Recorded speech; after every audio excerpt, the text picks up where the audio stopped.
Welcome back to Down the K-Hole. This is episode 30-something.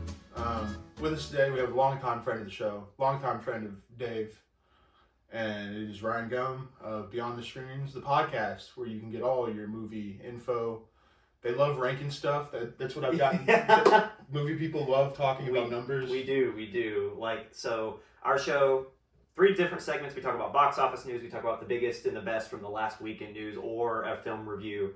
And we have what's called Real or Fake. So we will talk about the biggest and the best outside of the major news. And we'll say okay, this is what's happening. Here's what people are saying, or here's an opinion that is constantly on the internet. What do we think? Do we believe in that? Do we agree with that? Or do we not? So is that real or is it fake? I like that. So we... and of course it's spelled R-E-E-L. Oh, of course. You guys got your own comedy podcast, huh? Anybody can do it. Yeah, we have a good time. Your co-host name, what is it? Jacob Holtzclaw. Yeah, he's a good dude, man. You have an insane name. That guy's got an insane name. And Pawtucket Phil, the guy we're talking about. Yeah. Shout out Jericho Puckett Comedy. Shout out Jericho Puckett Great Comedy. guy. Went to school with him. Very funny. Tune in to him. There we go. I'll get him on here. I'll get him on here. Actually, it wouldn't be a bad idea. I think he'd have a lot of fun. Hell yeah. Yeah. We were basketball managers together. Not the autistic kind. We just liked ball. We liked ball. Right. Yeah. It was fun. I mean, I managed to coach one day. Little did I know I was going to completely not do that. But yeah, we managed together.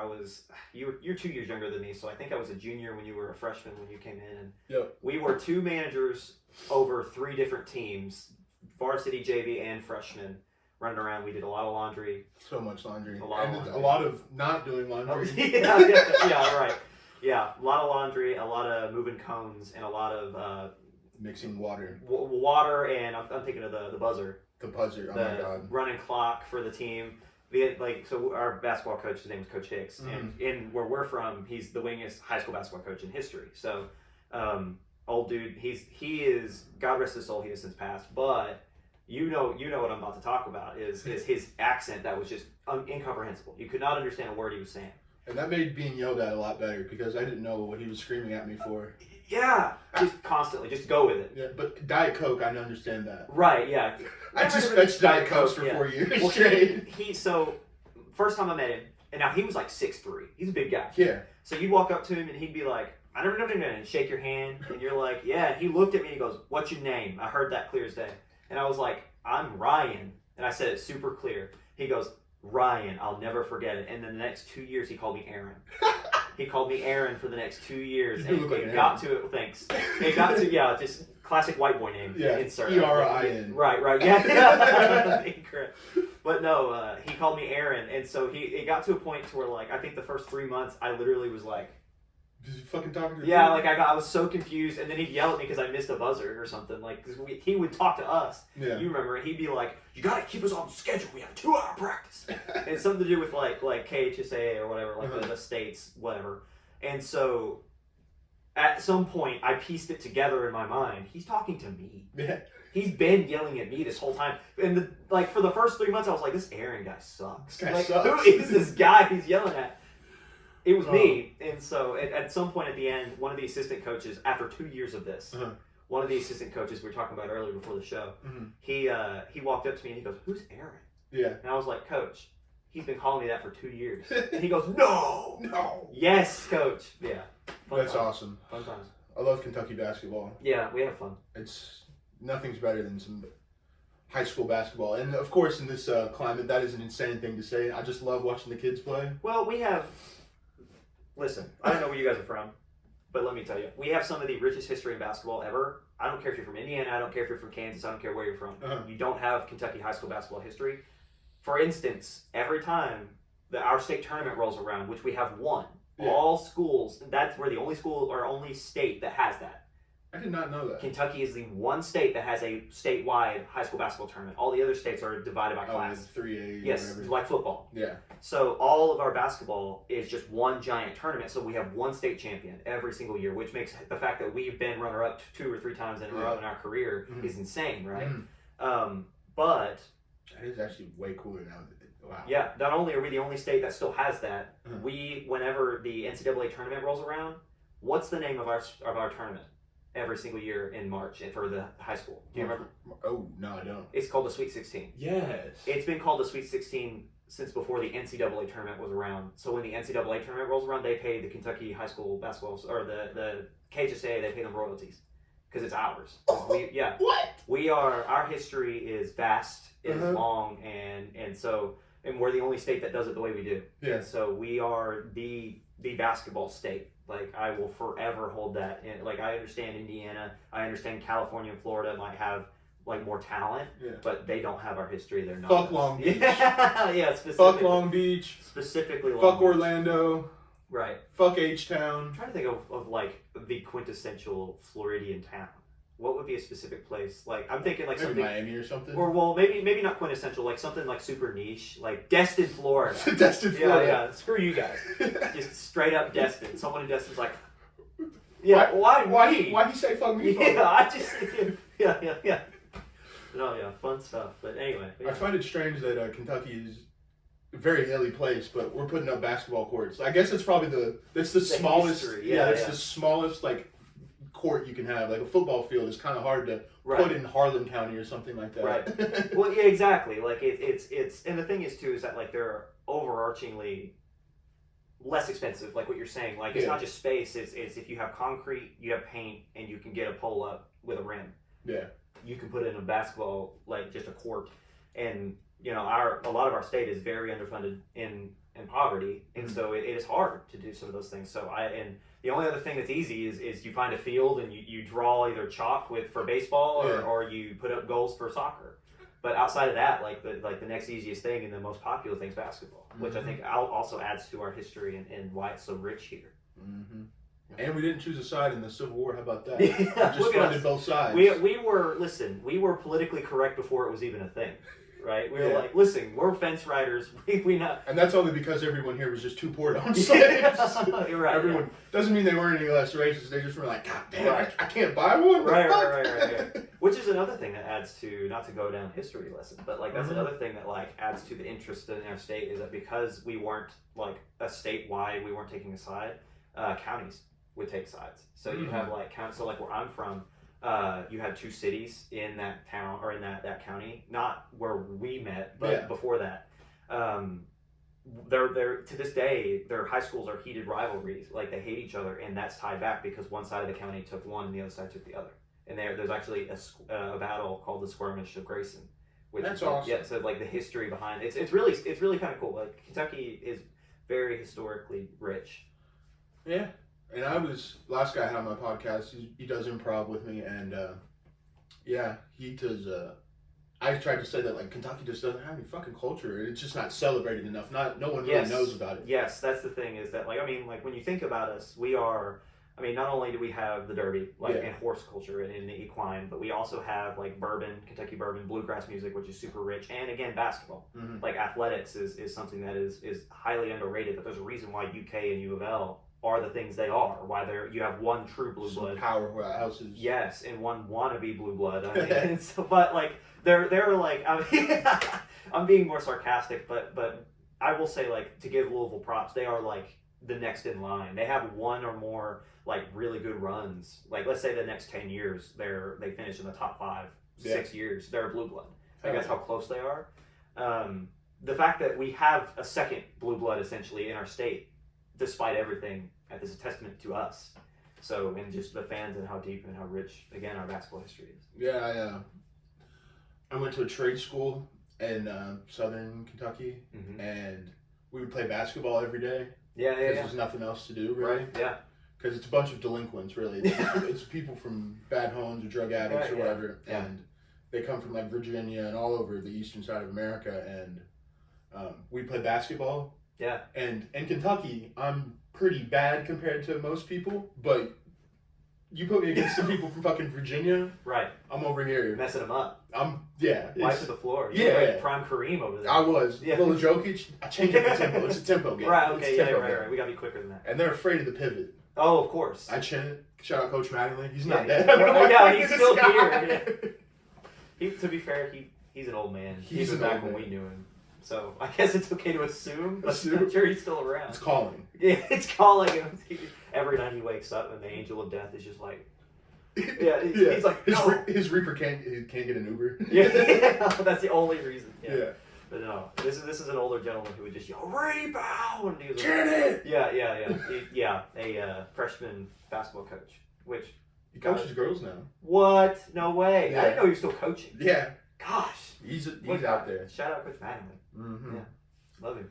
So, my parents recommended the same movie that you would recommend it on your podcast, the One Battle After Another. Yeah. A little too much for them, but really, yeah. I think that I would like it if it was too much for them. Yeah, it's been a while since Leo DiCaprio's been like legitimately in an Oscar race. I think the last time he had an opportunity to come anywhere near sniffing even an Oscar nomination was the one he did with Martin Scorsese about the Native Americans.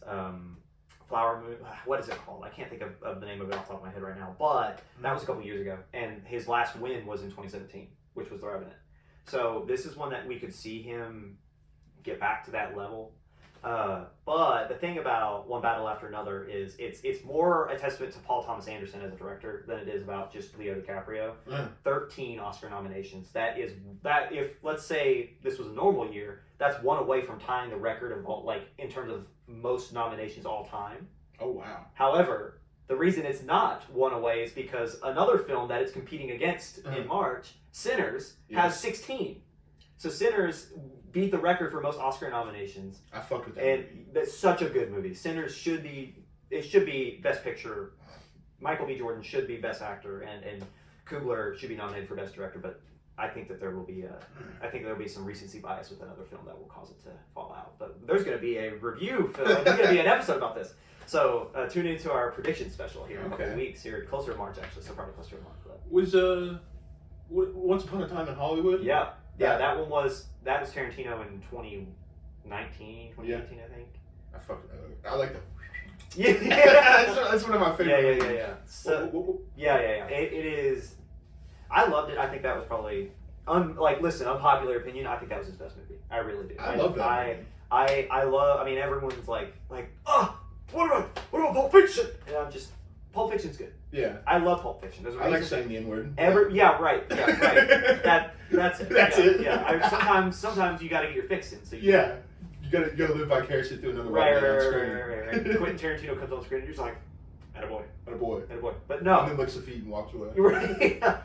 There's he actually, I don't even know what to be honest with you, completely lost track. I'm so sorry. No, it's okay. But I think my favorite fact about Tarantino is whenever he wrote a piece, like in one of his movies, where Salma Hayek, you know what I'm talking about? I cannot remember which film it was. I don't know why I'm blanking on all these movie titles, but he wrote a character who Salma Hayek put her feet in his mouth and she pours alcohol down it.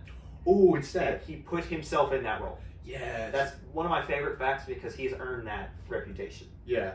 Yeah. It's like a sexy scene. It's like a nightclub or something, like a strip club or something. Yeah. And I don't know. Not my taste. Yeah. You know, back to what we were saying earlier. You know, sometimes you got to be like, attaboy, not this one. Yeah, not this one. But no, Quentin's a fun guy. He got in trouble recently. I don't know if you saw that. Went after probably some Jewish or something. No, not that. Not this time. Not a bad guess. Not a bad guess. He went after Paul Dano. Who's that? So he's the guy who plays the Riddler in the Batman. If you remember from Matt Reeves with Robert Pattinson, the Riddler. You've seen I watched the first one. So yes, you've definitely seen the memes where it's the dude with the glasses and like the bowl cut singing like opera, and Batman's like, "What have you done?" And he's like, "Sorry," like on the opposite side. That's Paul Dano. Okay. That's Paul Dano. Universally beloved. Okay. Universally beloved character. He was also in There Will Be Blood. And he was opposite of Daniel Day-Lewis, who Daniel Day-Lewis is one of the best actors of all time. I like him, I think. Yes. What is he in? Paul Dano, or Daniel Day-Lewis. There Will Be Blood. He was Lincoln. He was, hold on, I can actually look it up. Dang, I want a fucking editor. I just want to Google, because my phone's right, up there. Right, yeah. Daniel Day-Lewis, because he was in Lincoln, he won a Best Picture for that. He was just recently in a film called Anemone that was directed by his son. There Will Be Blood. Gangs of New York from 2002. Phantom Thread from 2017. He is a world-renowned and arguably the best actor of all time. Yeah. So anytime he's in anything, everyone else around him looks less than because he's so good. He's that dude. Paul Dano in There Will Be Blood plays a Catholic priest. Yeah. Opposite. So you've seen that scene where it's all over the internet where Daniel Day-Lewis is like, I abandoned my child, I abandoned my boy. You know what I'm talking about? That's Daniel Day-Lewis in There Will Be Blood. Okay. The guy that's making him yell that's opposite of him, and just as like visceral, just as intense of a moment. That's Paul Dano. Okay. Yelling at him, and Paul Dano holds up against the best actor of all time, or one of them. Oh. And so the reason that I'm painting this picture, for those who don't know, Quentin Tarantino, he was talking to somebody, just someone, like me probably. And he said that he watched There Will Be Blood, and he said that Paul Dano had to be the weakest actor in all of SAG, the Actors Guild. And he said that if not for Paul Dano, There Will Be Blood would be the best movie ever. But his acting was so weak, he called it like weak sauce. And he just went after this guy. And I love hearing people talking shit about each other. I know. Actors like that. It's just like, it's so adorable. It's like, oh, you're doing a little art project. Well, yeah. You're so angry. Well, it's funny because it's like, the reason it was so funny was because he was just wrong. Like, it's like, it doesn't matter how like, in high regard he is. Like, he is one of the best directors of all time. No one will doubt that in his accomplishments. But it's just a bad opinion. And there are a few things that the internet will come together on. Yeah. The internet came together to defend Paul Dano.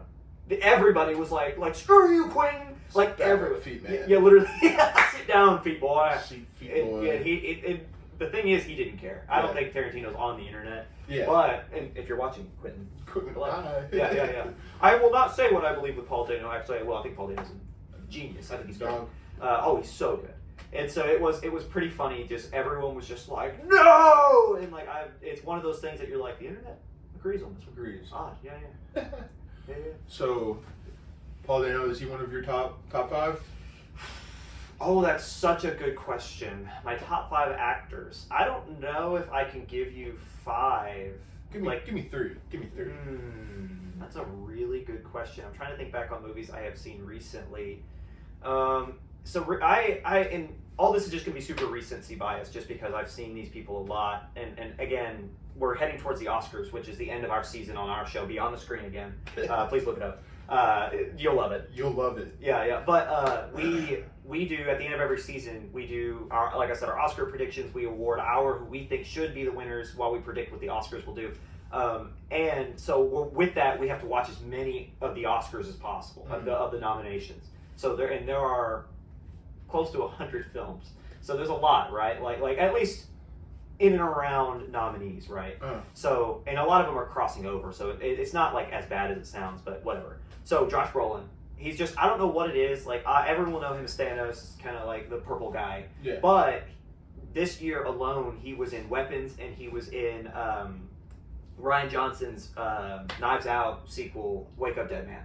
He plays in Knives Out is so tough. It's so good. I love it. The third good murder mystery. Yes. Well, if you haven't seen Wake Up Dead Man, go watch it because it's back to form. The sequel, Glass Onion, wasn't great. It tried hard to not only copy, but also kind of step out of itself in a weird way. Like, I just didn't feel like it clicked the same way that Knives Out did. Yeah. But this one gets right back to its original formula, and it feels like Knives Out again.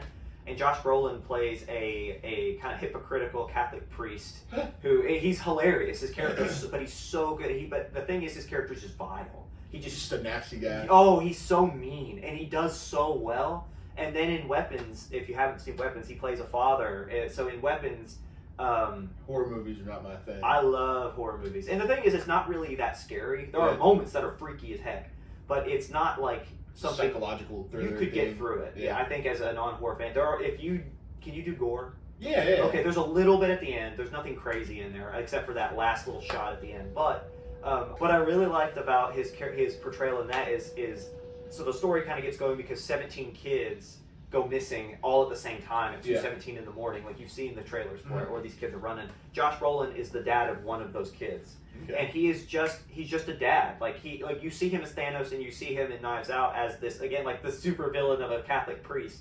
And you just kind of get, like, you almost want to typecast him. And not to say he's not abrasive or can be mean in Weapons, but you can tell it's a pivot from what you've seen him play very recently. So I love Josh Brolin in just everything he's been in this year. That one would be one of my top favorites if I had to pick right now. Joel Edgerton is another one who I had enjoyed. Edgerton? Yeah. That's his name, man. Listen. He earned it. All right, you give me some silly names. Yeah. Joel Edgerton, he's the lead in a film called Train Dreams, which is on Netflix. He it's another Best Picture nominee. He plays a guy named Robert Grenier, who it is literally just about his life. It is a narration of this guy's life. It's shot in typical aspect ratio. It's 16 by 9, and so it's like to fit your TV screen, right? And so what they do is you can manipulate your aspect ratio so it fits differently on a screen to get a different perspective, not just perspective but feel. Okay. So instead of shooting in your typical they do that in Sinners, right? Where like it's like screened up and then like switch to like a little bit bars. yes that yes. So that's like widescreen versus yes. So what they do is instead of shooting in full 16 by 9 in your normal aspect ratio, they switch to a 3:2 aspect ratio. So it feels more vertical, so it cuts off the sides. Instead of it doing widescreen, it cuts off the sides and it feels taller. Okay. And the reason they did that was because Edgerton's character, Robert, he works for a logging company. And he chops down trees. And so when it's more vertical, you get more, like you feel like you get more in the frame and you can see how tall these trees are. So it adds more to it adds to the story. And so you see him as like he kind of finds his way, like he is sent out west at 6 or 7 by his family. He never knew who his parents were, didn't even know his own birthday. And it goes from like 1917 is when you pick up the story to like 1960 something. Okay. And so you see his life over that span and as he's growing and learning, and it's beautiful. It's a beautiful story. And that's another Best Picture. So Josh Brolin, Edgerton. Goodness, if I had to pick another one, what would I pick? That is a great question. You got any like, I don't know, like a method actor or something? Any like out there kind of guys you're into? Ooh. Like a dickhead that talks like Matthew McConaughey and like fucking. Well, rules. when you said there's that thing going around right now about Matthew McConaughey. And so when you said method actor, I just thought about Matt McConaughey when he was talking with. He was in an interview with Woody Harrelson. He's talking about when he was on. Was it not True Blood? It was True Detective. True Detective, and he was in character, and Woody Harrelson get mad at him because he was so. Nah, I wouldn't say Woody Harrelson.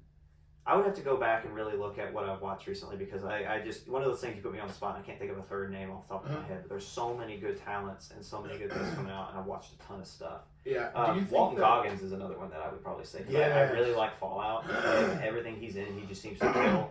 So that's another quick one. Obviously, Ellie Purnell. He's a dope ass. Like he seems like a dope dude. Yeah. He just seems chill. I saw like the GQ Insider of like his crib. It's a very neat house. He's very aesthetic as a human. Yeah. Like he's very aesthetically pleasing. I don't know. There's something about Walton Goggins. He just seems really cool. So like that's another one that really kind of hits me. So I guess I'd say those three is like. Yeah. And again, I watch so many different things. It's tough to tell. But are you taking notes? Are you like? Do you have like a notebook of like all the movies you watch? I guess for maybe not just the podcast, but like, are you like? Are you taking notes or anything? Not all the time. So there's this thing that you have to do, especially when you're in like what we do, like in especially in film, is like you have to enjoy it as well. Yeah. So if you make it analytical and you make it like a homework assignment, for me, I've noticed that like I wear myself out, and I want to do something to relax. And for me, film in many ways is that. So, like, while I do love to analyze it, and sometimes it is homework, like right now, like for the Oscars, it's like I have to watch these films and I have to like do this research, like the aspect ratio for Train Dreams, like knowing it's it's a 3:2 aspect ratio, just because it adds to it, and like when you're trying to decipher who's going to win Best Picture, those details matter. But most of the time, no, I don't really like to do that. I just like to, if I'm going to review something, I like to just kind of be in that world. Like that's why I love film, is because like I love being transported into those worlds. Removing yourself from the real reality. Yeah, like sitting in a theater and just being able to be like like I love like that's cool to see this world like open up. One that I watched that wasn't in theater, but we did it for our Christmas special was it was called I'm gonna blank. I'll look it up. Give me 1 second. But it was a Doug Liman film from 1999, and there it is. There's my letterbox. That's really where I keep track of all my stuff, is letterbox. If I can remember to put it in there. But I watched a film called. So is it film or movie? It's a movie, but I mean that's the same thing. Is that just the what's the difference between a film and a movie, or is that just the same thing? They're the same thing. So they're just two different names. So you will hear. there's this thing that I always try to counter with our show, because like I do work as like a videographer. I do work with other people to make films and to do more creative stuff. And in my day job, I'm a multimedia creator and a social media like manager for a university nearby. Okay. So like I kind of have a bit of inexperience in all of this. Let me get that movie. It's called Go. I knew it was something really simple. It's called Go. Told in chapters over. It's considered a Christmas movie, but it's so not Christmassy. But it takes place during Christmas. It's really fun. It follows three characters or 3 chapters of the same crew who works in this like convenience store. So they work in a grocery store. Like a Habibi one, or like a I think like a fancy Dollar General. Okay. Like not big like a Walmart, but it's like small like a Dollar Tree or a Family Dollar or whatever. But it's got more stuff in it. Okay. So just whatever. Like just a small convenience store. And you follow 3 people who work together. One of them is going on vacation to Vegas. One of them is a cashier. And then there are a group of people who are patrons at that store. Uh-huh. So the whole story is showing their perspective of the same night. So the guy that went to Vegas for vacation for Christmas, he's a drug dealer. Mm-hmm. So these 2 dudes show up, which is another chapter later, trying to buy cocaine from this guy. And or maybe it wasn't cocaine, I don't remember. But they tries to buy drugs from this guy, and they're like, "Where's the guy?" And so they go up to our first main character, who's the cashier, and she's like, "Gone, not here. I'm covering his shift." And they were like, "Can you spot us?" Mm-hmm. And she was like, "Yeah, I can, because I need to pay rent." And so she goes, and that just kicks off this whole like snowball of like just like a storyline of how she gets in trouble with this drug dealer. And then it turns out that the 2 dudes that walked up to her they're actors who are wired. They got caught buying their own drugs, and they're being sent in by this cop to find. So it's great. Like it's 8 chapter. It's funny how they all intertwine. I do like a good movie like that. But it's so outlandish. It is absurd. It is like theater of the absurd type. But it's so good. Like it's so fun. And when we were looking, so the whole idea for our episode, which go back and watch, it was niche or like abstract Christmas movies. So movies you wouldn't think would be Christmas or underrated type. And so I kept looking it up, and I kept seeing Go pop up. And I love the cover art. It's that super retro, like I can show you, and you can find it and put it in later if you want. Uh-huh. But like, I love that cover. So it's like, for our audience at home, it's blue, it's 90s, where you got 3 people super tall, like in front. I would never watch and that. They're like, yeah, see, it looks like a bad movie, doesn't it? But it's like they're like looking at the camera like this, and the lady in the front has like the title card on it. But I kept seeing that cover and kept seeing everyone talk about Go. Watch Go. It's my favorite Christmas movie. And they were like, it's so out there. And I was like, I'm going to watch this. Like, this will be it. And it is so funny. It's out of the box. It is insane, and it is absurd, but it is fun. I love that. And so, but going back to what we were talking about earlier with like the idea of a film versus a movie, there's not really, but you will hear like I get in the habit of saying film, but like you will hear more like, my dad had a phrase, and there are certain people that I would describe with this phrase is they're so stuck up, like their nose is stuck up in the air that they drown if it rains. Yeah, that's my dad would always say. Their nose is stuck up so high that they drown, or if it rained, they drown. Yeah, because it seems like if you say film, like I feel like you know what you're talking about, or you care enough about it. Like that kind of gives me the inkling that like, oh, you like movies, and you're not like, I'm gonna go see a movie this weekend, like casually. Right. Like, no, I'm watching the Oscars. Well, and that's the thing though, is like this is just my interest, and like I don't mean to sound that way, and like in what I'm just gonna describe, so I kind of have a disdain for certain groups that act like this, because there's a, when people say film, there's a level of like, I'm better than you, I know more, and I look for a deeper art, like style of art, and it's like, the thing is, the 2 different perspectives, like demographics you're describing, 99% of films are made for people who you described as calling it movies. Yeah. I'm going to the movies this weekend. That is the general audience. Yeah. So, and that's honestly, I think, like people complain and talk about how no one's going to the theater anymore. I think that like not only is it due to streaming, not only is it due to COVID, and we're still bouncing back from that, and audiences just don't go out as much. But on top of it, I feel like there is kind of like a posh that's been added to it. Yeah. That's like the whole point of movies are to tell a story and have fun. Yeah. Like that's like my perspective of it. And so like we try to do this thing on the show where we won't say films are like, we will try not to say films are bad, because as someone who's worked on right now we're producing and editing like our first baby. It's a short film. It's almost 15 minutes long. It's called Pull Me Back, and you're following the chronicles of this couple. It's a tragedy as they deal with profound grief. And jumping from memory to memory, like that's like the whole concept. What a fucking drag, right? It's cool, yeah. It is really sad, but like, so that's where like, I think that's where the best stories come from, those like profound emotion, whether that's happy or sad, which gives me a movie recommendation in a minute. And so it's like, having been on the back end of that, we shot it in 3 days over the course of a weekend, Friday through Sunday last summer. And the effort that it takes, like just every little detail has to be critiqued, everything has to work, and not just during the editing session. You make a movie 3 times, and I'm sure some of you out there will have heard that, but it's like you write it, you shoot it, then you edit, and so you're putting it together in multiple facets, and it's hard. It like never ever do people go into a film like a comedy. They might be like, oh yeah, this could be bad, but whatever. But no one goes into a film thinking it's going to be bad. So when we're on the show, especially, we've done it. Me and Jake's the editor on the film. Jake helped us film it. It's tough. And so we try not to say films are bad. We'll say it's not for me, it missed the mark. If it's just generally bad, like Ice Cube's War of the Worlds. You know what I'm talking about? That just is a bad film, and I'm sorry. That made me angry. There's a level of effort that I feel like was passed on. And what's that genre called where it's like, it's through a TV screen or whatever? I don't know about if it's just, it's meant to be just a thriller, but like But like the story's told through like a computer screen. Right. So like I think like it's Ice Cube in the corner the whole time. Oh my god! He has some of the best. Please look up the best moments on YouTube from that film, because it's Ice Cube going, oh my god! My favorite part in that whole film, because I sat and watched it. I wanted to see how bad it was. His daughter is pregnant, and she gets it. Well, it was Jeff Bezos.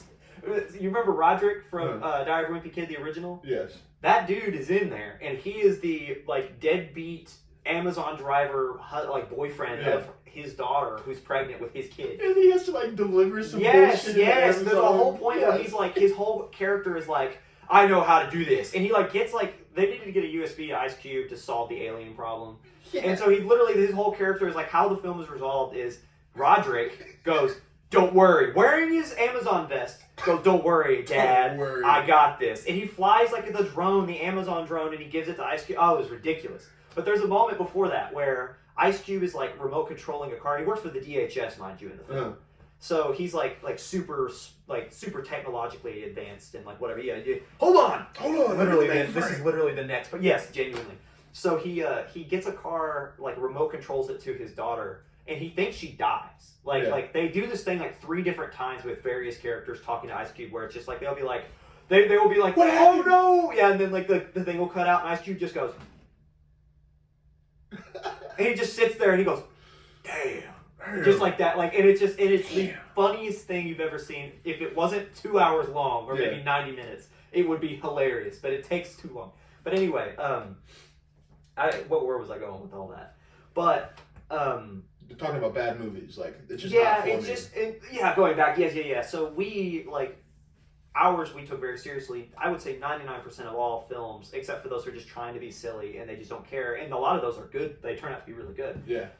But like no one goes into films thinking they're bad. Like no one goes into it, and so the effort that it takes in the months and just the effort, you know what I'm saying? Unless you're a white guy watching Sinners and you're like, oh, right.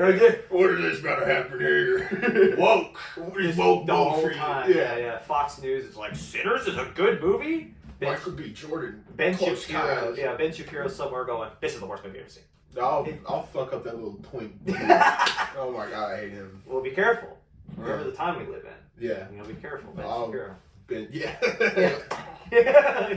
No, but Ben Shapiro did the snowstorm of 26. It's all him. It's all Ben Shapiro. Somehow it's always Ben Shapiro. But no, I like going back to it, like no one goes into a film thinking it's bad, and so it's like there are certain films that just miss the mark, and it's unfortunate. But we try not to say that. Like try not to say films are just genuinely bad, because the effort it takes is really hard. But on the opposite side of that, there's never a better time to make a film because the technology is cheaper than it's ever been in history. Yeah. And so your phone can shoot in cinema quality. 4K Apple ProRes. So I guess from what you're saying here is that like you for sure think, because I was going to ask you the question of like, do you think that where it's so able anybody can make a movie, do you think it dilutes the pool? Like some stuff gets thrown to the bottom and.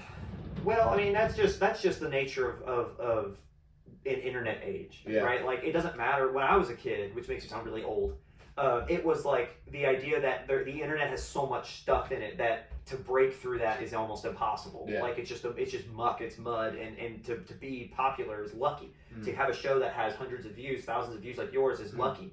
But I would say that there's nothing is bad, especially in the arts, when it's accessible. Yeah. The art, like you should have the freedom and have the accessibility to create art.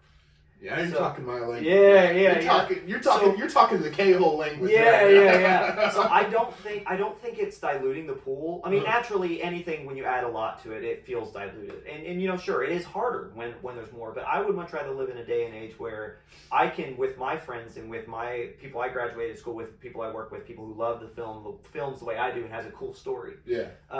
That we can reasonably pool our money together, raise a little bit of funds, access like be able to rent the gear we have and just do it, and which we did.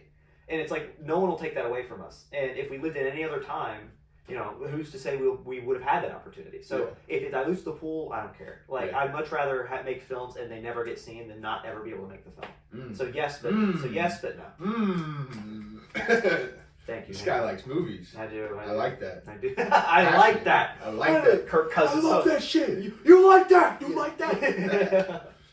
Kirk Cousins. I thought about that. That guy fell off. Yeah, well, he's in Atlanta now. He got benched for Michael Penix. ATL. Yeah. He got benched for Michael Penix. I also love sports. Yeah, he got benched this last year, and then Penix busted his knee out again. His same knee busted out in college. Are you ever gonna make a sports movie? I don't know if I want to do a sports movie. I could definitely see myself being in the realm of sports content. I love talking about what we're doing right now. I love a documentary, if you will. I could definitely see a documentary. That one for sure. I think we could do that, Ryan. I think we could. My thing is with the goal of the K-hole, and it hasn't really been stated, but in my not my thesis, but my goal I have in my phone with all my other jokes is I want to put Kentucky on the fucking map. Right. I want to do what Kentucky needs and why the federal government doesn't give to us. Yeah. And the idea for the K-hole cleanup. It's the K-hole cleanup. Yeah. That's sick. Dude, it's going through all those shit ass roads in Eastern Kentucky that are just filled with trash. Yeah.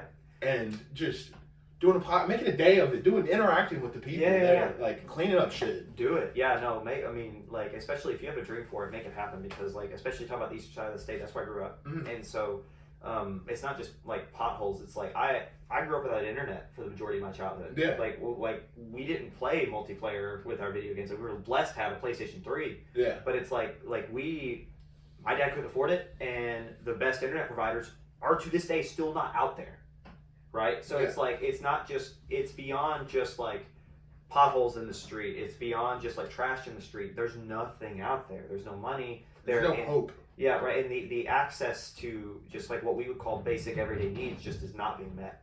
So, yeah, I mean, and it's funny you say that, because me and one of my good friends, she's a journalist, we're actually talking about making a documentary about the arts in Appalachia. Yeah. And so that's another project that I've got working on. I've got a handful of projects after the film that we've got in the editing room right now is called Pull Me Back. Uh-huh. So that one will be, I would say, probably heading towards an April or May release.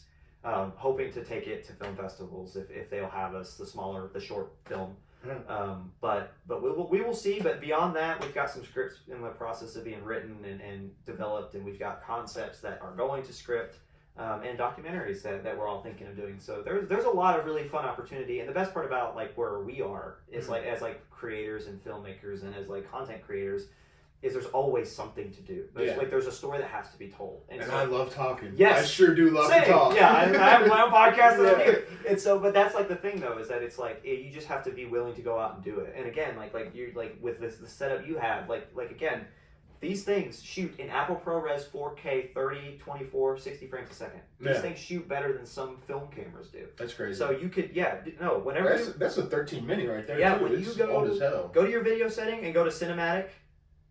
And then so you see now you're in cinematic, and you just go 4K, 24, and now you are in. That is a film camera. Holy shit! Yeah, that's looking just through it. Yeah, that was some high shit. Anybody can do that. Like anyone who has a phone, specifically an Apple, can do that. And and again, we're talking about editing softwares. You shoot with that. You throw it into DaVinci Resolve. And DaVinci Resolve is better than Premiere, not just in terms of usage, but it's cheap. big CapCut guy here. Right. Well, CapCut works. That's another It's thing. so easy. I love CapCut it. works. Yeah. And so that's the thing is that like there are editing softwares that are free or cheap or available that do great amounts of work if you have the firepower. Phones are a thing. Like you have a cinema quality camera in your pocket 99% of the time. Yeah, that's the best part. Like, yeah. Vince Staples said the revolution will be televised, and he's talking about how white people look awful whenever they're like protesting, like January 6th, look like a bunch of wet dogs. Like, right. And that the black people are going to be like dressed up for the revolution. I think it's just nice that everyone has a phone because in this fun little police state we've found ourselves in, right, is everyone, just film the fuckers. Right, yeah, as you should. Because everyone will see it. Yeah, and that's the thing is like the counter to that is like AI is a thing and it can now create video, but like there shouldn't be any room for that to be hidden. And so again, like you talk about, like again, shoot it in 4K, 30 frames a second, dude. Like get them in 4K, you know. Like, if you're gonna watch that poor little Honduran woman get pepper sprayed in the eye, you might as well get her in 4K. Yeah. Down in like, can you do that again? Do that again. I didn't get a good angle on it. That's a wrap. Yeah. What kind of scream was that? Yeah. Yelling, this poor lady, on the ground. But no, we, I agree, and I just love the creative day and age we're in. I just hope it lasts. Yeah. That's kind of how I feel about it. My little creative endeavor I've been thinking about how I could troll the Turning Point USA chapter at UK. Oh, and I don't know. I want it to be grand. I want it to be grand. I want it to be grand. That's sick. Okay. I don't know. I'm jumping between having just a bunch of like just normal dudes dressed in drag, like just like, show up. Yeah, just heckle, like to heckle them. I say do it, but only if you feel like you want to. My other half of me just says leave the white boys alone. Like that's like the other half of my opinion. I want to get them angry. I want to get them angry so then they because they'll slip up. Live for the king. Oh, of course. Yeah, of course. They can only keep their racism hidden for so long. Their racism will show once more. The bigotry will prevail. Yeah, you can put it behind all of your piss poor political excuses that you warp your way in your mind to make it okay. Right, no, I completely agree. Because you have to do some gymnastics. No, for sure. It's tough. It is a tough day. And again, like we could go on and on about the political, like just the landscape, but I guess like the thing is that it's like everyone will look and say, it needs to get better. Yeah. What are you going to do?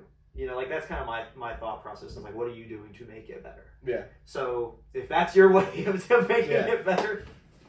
I don't know. I love making people feel emotions. Yeah. And anger is one of them. Yeah, right. I want them to hate me. Like you want specifically Turning Point's UK chapter. Yeah. I want them to hate the K-hole.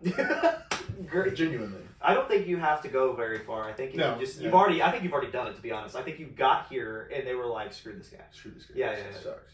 We're already at that point. I think. I've been doing some digging too, because I'll find some racist shit they've said on Instagram. Well, you open the app. You open the You don't app. even have to dig. What are you talking about? Dude, I recently got Facebook to try and promote the podcast, and they're wilding on there too. Yeah. Everyone's wilding. My Facebook, so again, I'm a social media curator, it's like manager for a university. And the majority of what I do for them is like Instagram and Meta and like we have like LinkedIn. And so should I get LinkedIn? It depends on what you want to use it for. Yeah, like it's so for me, LinkedIn is kind of like a professional hub that I can just like throw my stuff to. So like if I like my job right now, so I'm not really trying hard to like look for another job. Make it look nice. Right. Well, like I want it to always look nice, but like when I was job hunting, everything I did was like, look at this video I did, or look at this thing I designed. Like it was constant. Like I'm pretty good at managing stuff too. Right. Yeah. Like this was fulfilling because it's very corporate. Like it is corporate Facebook if Facebook was a good place to be. Yeah. Like I do like LinkedIn. It's cool. It's a good way to keep up with like what my friends who graduated and moved to different places. Like I've got friends who live in Columbus, Ohio, or Nashville, Tennessee, and North Carolina who are doing great things professionally. Who they're like, I don't want to say more akin to acquaintances because we were like tight, but it's not someone you'd reach out to every day. Yeah. And so it's like being able to go on the app every now and again and just being like, oh my gosh, that guy just won an award. That's sick. Like, and then you text them independently and you're like, congrats, dude. Congrats, man. Yeah. So it's like a cool way to support each other professionally, but it ain't job hunt. Yeah. But there are the disdained LinkedIn creators. You know what I'm talking about? They're the ones who are like, I think the funniest ones are they're like, my wife cheated on me and left me with my boss at my work. Let me tell you how this helped me learn B2B business strategies. Like, that is the thing. I've seen it. And it's so funny. Like, they're genuinely like, everything in their life, regardless, it doesn't matter how it should be private. It doesn't matter like how it makes the person look. If there's a way they can spin it that it helped them learn business or make them they will be that creator to say that. Yeah. Like, I sure do hate a fucking entrepreneur. That yeah. I fucking hate those guys. That's a crazy quote. They fucking suck. I hate entrepreneurs. I hate a motherfucker that's all about the bag. Right. Well, I think fuck these earthly things. You're right. I think there's a thing too. Is I'm cool if you're trying to grow your business, but have empathy. Yeah. I guess don't ditch your empathy and your human nature just to you can still get the money, bro. Right. It's not hard. You don't have to be a bad person to get money. This system is made to make money. This is capitalism. Right. As long as you put in the work, more than likely have a good product. And that's the thing too. I think what sucks is that there's in psychology, this is positive reinforcement. So it's if you do something and it's rewarded or you get a good outcome, you are positively reinforced to do that thing again. So it's just like when you're rewarded. So there are people who have done bad things who've gotten really far, and because that is the easier way, I guess, because it's easier just to say I'm going to put that guy down, put myself up, more people will follow. But but the thing is I have kind of noticed in my career, and which isn't long, don't get it twisted, it's not very long. But that is something that a very select few people do, and 99% of people that you work with, regardless of political affiliation, regardless of race, gender, any ideology, right? We're just trying to make it, and so more often than not, you'll find people that can pick you up versus put you down. Yeah. So I don't really deal with people like that. I fuck with that. Hell yeah. Yeah. Because they're gonna do whatever they want to do and not care about you at all. Well, I think the other part of it too is I found myself in a really good situation where I'm surrounded by people that genuinely love and care for me, and I love and care for them, and they want to see me grow just like I want to see them grow. Yeah. I just don't have time in my life for people like that because I'm really trying. I work really hard. Yeah. And like you work really hard, and so it's my thought process is why am I going to worry about the people who will either screw me over, don't care about me, don't like me, when I'm working hard to get where I want to go, and I've got people who do care for me. Yeah. So fuck it, we ball, Ryan. That's exactly it. Fuck it, we ball. That is the quote. That's a really cool way to say that. Put a pin in it. Yeah, put a pin on that. Yeah, that's it. Behind the Screens collaborative with Down the K-Hole. Fuck it, we ball shirts now in bio, so get those while you can. Yeah. Speaking of collaboration, if you ever got a comedy role. Yeah. Hey. I'm not in the guild. I don't know. We might do. Well, neither are we. We can make our own guild. We can make our own guild. But yeah, it's just us three. No, we could. I mean, maybe there's a movie you're interested in. We could get you on the pod to talk about the film. Go watch it. Yes. That'd be fun. I need acting credits. I want to act so bad. You want to act? I want to do it all. I want to do the art. I want to be art. I want to be arty. Yeah. Dude, I'd love to voice act. That's a little off topic. I think that'd be so much fun. I think I'd be good at that too. I think you would be too. That'd be fun. So I got a few. Got a good chops. Oh my god. Hit me with another. A big ship hero. I mean, of course, it's just the country one by that dude. But we live in an area where there's so many good voices just to yank and talk out the fucking side of your mouth. It's beautiful. Oh, acting. Do you want to do? Are you always just behind the scene guy? I like being in front of the camera in this instance. I like being behind a mic for the pod. I wouldn't mind doing voice acting. I don't think I'll ever act in front of a camera. Yeah. I just don't think I like telling the story in being behind the camera type thing. I like to joke whenever, because again, I'm a videographer, so we'll do sit downs and corporate style interviews and go get B-roll and stuff. And usually, that gets to something I said that we'd get to before the show. I graduated college. I got my degree in broadcasting and film. I got offered, let's say 3 weeks after I graduated. I started 5 weeks. So I graduated in May. By middle of June, I got my first job, which was I was a video producer and a podcast producer for UK Healthcare's internal communication team. So who's tapping into that podcast? Well, see, the thing is, you'd be shocked. So really? So the hospital system that I worked for, my department was called CorpCom, Corporate Communications. And the department the audience, I should say, that the department worked for was the entirety of the workforce behind this healthcare system. And this healthcare system is the biggest in our state. So 20,000 employees work there. Jesus Christ. So if my job was, if there wasn't something that could be written, something that could be told through graphic design or signage or like that lot or like a newsletter, they called me. And so I was the guy doing like, say you were there for 10 years, we would highlight you as like one of our milestone employees. Okay. So I'd go video you if there was like a training. So I remember me and my producer, who love her to death, she's so good at what she does. Me and her would like, we went into like one of the hazmat areas, which is like the high quarantine zones. And what we did, we created a video, like a training series for donning and doffing, which is like, you know, when you walk into a healthcare or like you see in movies, or you walk into a hospital and you see people in like the bunny suits with like the blue bottoms and gloves, and you've got like the top, like the hazmat looking suit. To put it on and take it off is called to don and to doff. So when they say I'm donning, they're putting on the suit, and when they say they're doffing, they're taking it off. But as you can imagine, it's a very tedious process. So it's like the stuff that I would do with my video would be like, we tell good stories, we would highlight faculty, and we would do trainings. So like video trainings. So like we would, and it was really interesting how it like used, like, again, I have a degree in film and broadcasting, and it was interesting how like it took every storytelling element that I had learned and had like grown in college and beyond in my professional career. It took a lot of storytelling. Yeah. Because it's like, you're not just going in and saying, okay, do it. Like you're do it. Literally, dance. You're not. Yeah, dance, monkey. You're not doing that. You're not doing that. Yeah.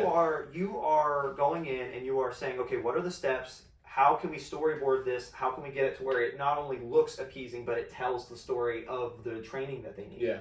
So that was a lot of what I did, and then the podcast was a lot more informal. It was like there's this initiative that the university or the healthcare system wants to run through our employees. So sit down in front of a mic and let me ask you questions about it. It was 10 minutes. But it was like something, and so we had an internal communication like network called The Loop. And so you would that's where our stories were, that's where all the protocols were, and that's where our podcasts and videos were.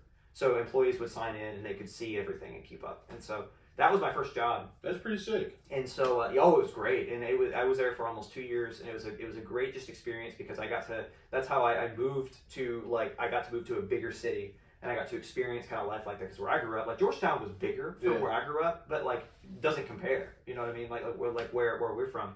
So where I grew up versus where we met versus where I went to school, it's like every level was like a cascading like growth in the city. Yeah. So I got to move to one of the bigger cities in our state, and I got to kind of experience that, and it was really cool.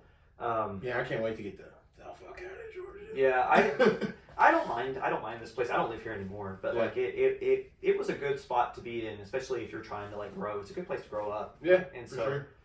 But no, I really enjoyed my time at UK. But then I got offered my job where I am now, and so I help with recruitment. I do all of the social media stuff. I do videography, photography for event coverage, and help with all that fun stuff. So. That's pretty cool.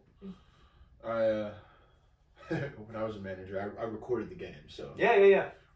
I've seen recently that they now have these things that they track it.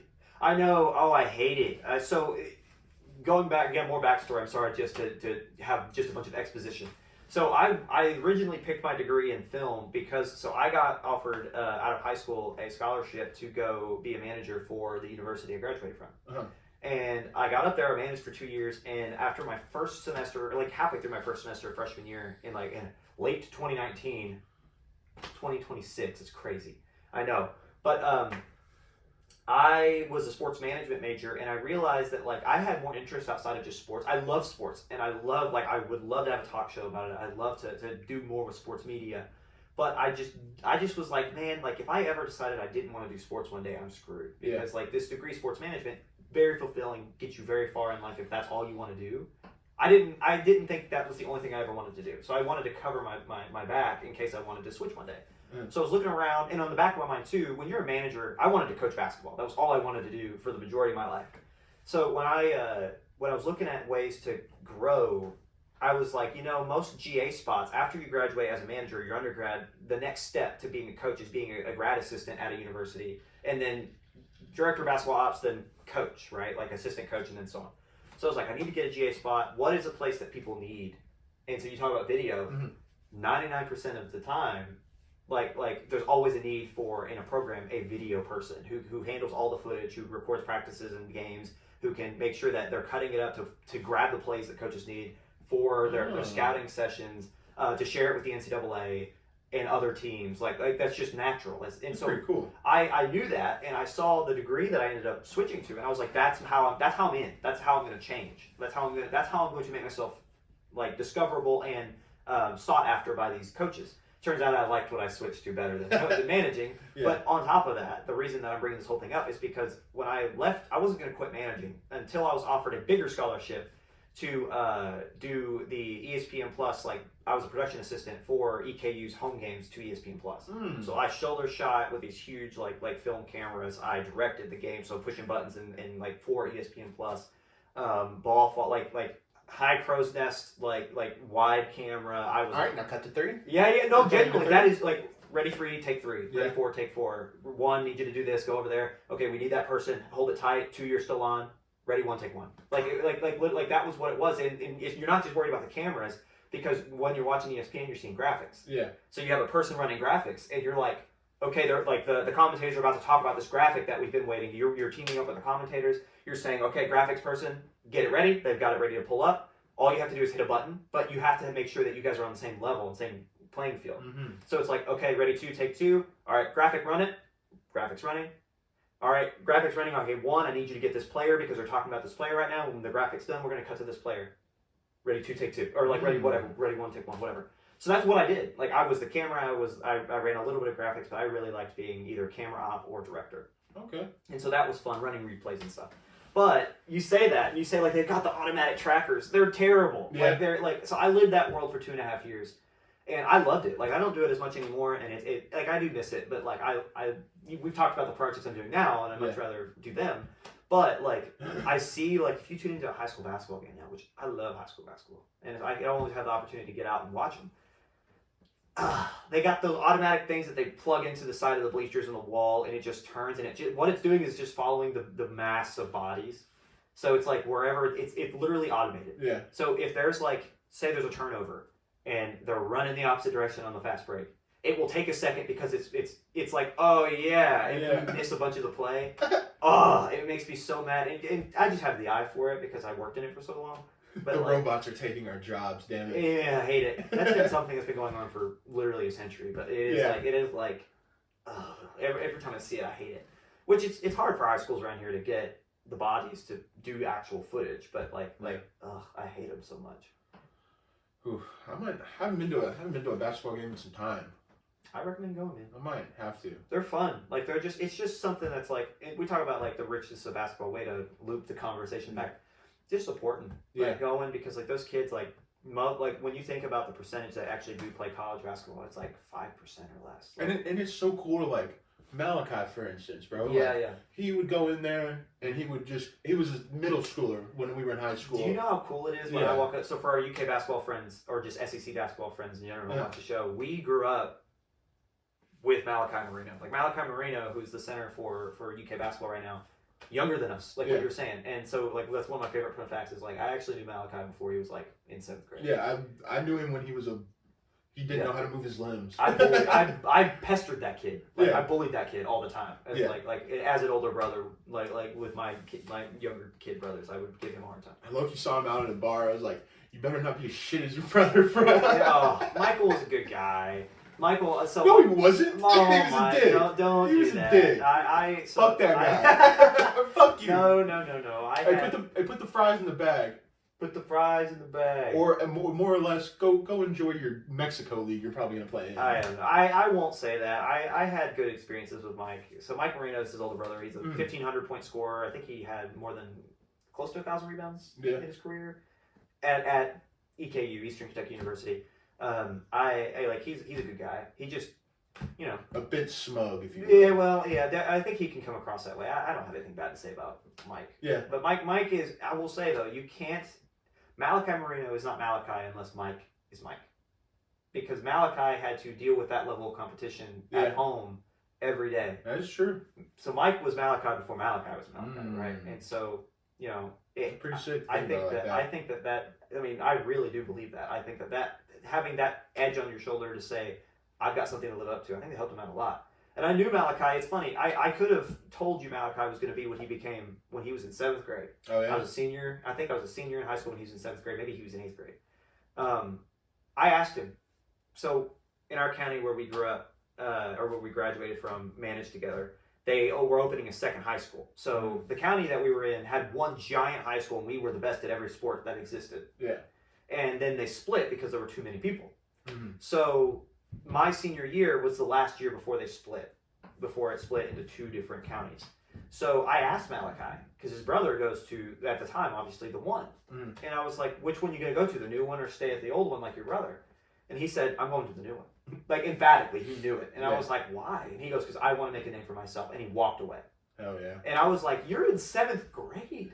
Like, what are you talking about? That's got to be their mom. Yeah, she's a beast for real. Yeah, right. And I totally would, like, she would do that for him. She'd totally be like, you need to make your own. And she's like, because she's cool like that.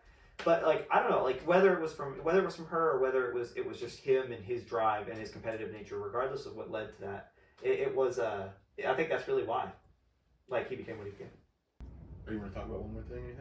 Anything on your mind? So, well, I mean, like I said before, keep an eye out on Pull Me Back on our socials. We'll probably be talking about that. Please tune in to Beyond the Screen, because I think you'll have a good time. If you like this stuff, if you like the conversation we had, you'll probably really like Beyond the Screen. Hell yeah. Me and Jake have very similar conversations, but it's more banter and me yelling about something more than likely. Yeah, I get pretty animated on that show. Something I've been getting into a lot, and it's something that I wish that I had done more of when I was a kid, but it's something that, like, Jake loved his whole life, and something that he kind of got me into is anime. Yeah. Never thought I'd like anime. I never thought I'd be a big. I think I would either. I never thought I'd be a big anime guy, and I'm not sitting here saying like that's all I watch, but I do. I like it, man. I watch. He got me into it by suggesting JJK. Uh-huh. So we did in December JJK. So it was MAPPA, and I think it was G Kids, which is the distributor. They released the first 2 episodes of season 3 to theaters. And so in late November, maybe like November 12th or something, Jake was like, hey, if you could get through the first 2 seasons, this would be a really cool thing to review. That same weekend, Five Nights at Freddy's released, the second. And so deep recesses of the internet were comparing that to Oppenheimer and Barbie. And so we thought that was hilarious. And so we did a Five Nights at Freddy's 2 and JJK, like whatever. Like we That's watched Jujutsu Kaisen? Yeah, Jujutsu Kaisen. And so I binged the whole first 2 seasons and watched the movie, and now season 3 is just now releasing on Crunchyroll, but because of that, I've kind of branched out a little, because it's like, this is fun. Like, this is like the idea of like the cursed energy and the cursed spirits is super unique. Yeah. And that's what I really like about it. Like, it's Japanese and it's got more Eastern culture vibe to it. Yeah. Like it's very different than how we perceive things, which is so cool. Because they've been at this shit for some time. Right. They've been at this shit, and if the art gets a little weird, that's just a product of it. Right. That's just a product of enslaving South Korean. No, being enslaved by South Koreans for but it 400 years, something like that. Yeah. But no, it's just gorgeous. I love the art style, and the production quality that goes into, especially JJK, is really cool. But another one, this one's more like I don't even want to call it slice of life, but this one's more cutesy. It's one of those that like makes you feel good. I'm watching Spy Family. Multiple people. So when I started watching it, not only did Jake, but like my brother-in-law and someone else that I'm friends with, they were like, you would love Spy Family. And it's more cutesy. It's the whole concept is this spy. So you have, imagine East and West Germany, right? Like back in the day, after the war, the Great Wall, right? Or the gold. I said Great Wall, Berlin Wall. The Great Wall of Berlin. Yeah, Great Wall of Berlin, the Berlin Wall. So think something like that, but there's no wall. But you have Estonia and Westalis, and so those are the 2 countries that were at war a decade before the story starts. And the whole story is you're following an agent named Twilight, who is a spy sent from the West to Estonia, and his whole mission is he has to create a family, and he has to get his kid into the same school as this, like, his contact. His name is Damien. So Desmond Damien is the son. So anyway, the whole point is, this dude is trying to start another war. And so Twilight is the name of the spy. He's sent from Westalis to Estonia to create a family, a fake family, to get his kid into this school so that he can get close to this person to stop this war. Okay. And so he finds a kid, he finds a wife who ends up being an assassin of her own. So she's an assassin, he's a spy, and to top it all off, how the story is told, the daughter that they adopt, or that he adopts before he finds his wife, is a telepath. So she can read minds, and she knows everything that they don't. So the agent does not know that the wife he picked randomly is an assassin. The wife doesn't know that the agent's an agent. Yeah. and they think that the daughter's clueless, but she knows everything. Yeah. So it's very cute, it's very fun, and it's one of those things where it's like It's like Mr. and Mrs. Smith, but Asian. yes, but also like if they didn't know. Yeah.